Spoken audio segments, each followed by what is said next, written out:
নতুনত্ব দারুণ। আরো একটা মজাদার ভর্তা রেসিপি নিয়ে এসেছি।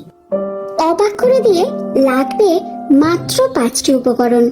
প্রথমেই ডিম সেদ্ধ, কারণ হচ্ছে আজকে ডিমের ভর্তা।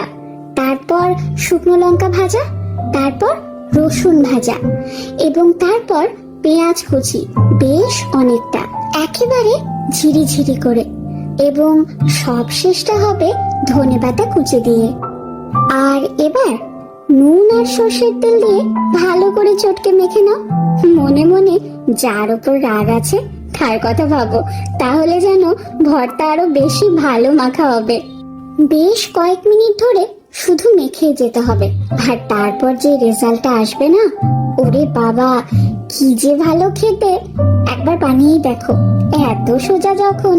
তুমি ডিম ভালোবাসো কিনা কমেন্ট করে জানিও।